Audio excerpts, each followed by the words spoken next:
hang in there. Hi everyone, we'd like to talk to you about the CityHive Fellowship, and bear with us. My name is CityHive.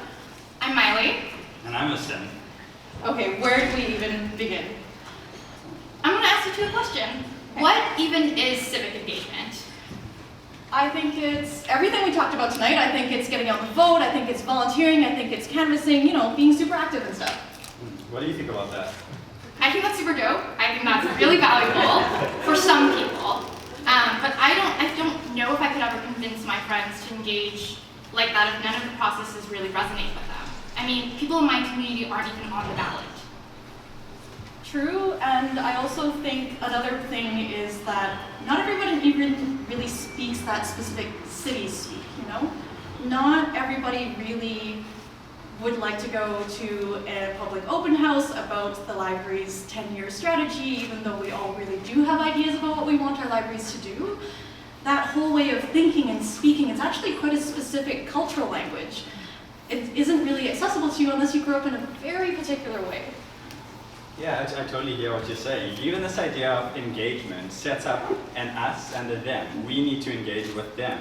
But really, the city should be made up of us, people that share that language that we speak, and people that we can relate to. We need to demystify civic spaces and the process of who gets to make these decisions. Yeah. But how do we transition into a new way of being that brings more diverse voices into decision-making positions without diversity being watered down in the process? How do we do it? And I think the key here is relationships. If you're able to maintain relationships with people in the city and learn their way of speaking, but also at the same time stay really connected to your own community, your own authentic voice, and bring that into the spaces where the actual decisions are being made, in the long term, you'd probably slowly be able to see yourself in those decision-making spaces in the future. As well, yeah, absolutely. And I think relationships are so important, especially when we think about reconciliation. We need to recognize that the city's language isn't the only language worth speaking in, and build relationships between marginalized communities, indigenous communities too. Okay, so what exactly are we proposing? So what we're proposing is the CityHive Fellowship, a one-year paid program for young graduates, particularly those that don't already see themselves in decision-making positions, very often Black, Indigenous, people of color, BIPOC in other words. Yeah. And these people would rotate between city institutions, indigenous-led organizations, and organizations in their community.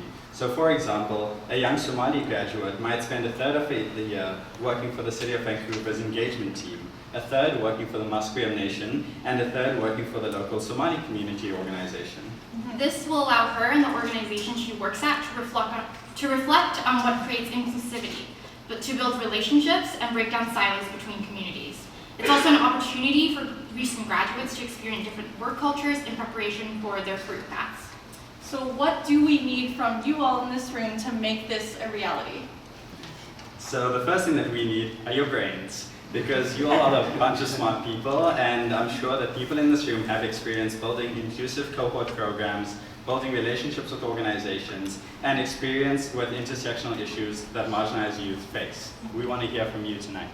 Partners. We also need partner organizations, those that would jump at the opportunity to reflect on their inclusiveness, share wisdom and experience with the next generation of young people, to build relationships and across silos in the society. So join us on this journey and host one of our placements. And while we're in that process of relationship building, we also want to develop relationships with funds that you guys even tangentially might be connected to that would be allied in this work. Or if you have experience in finding a way to make a program like this financially feasible, we would love to talk to you. Thank you. Thank you very much.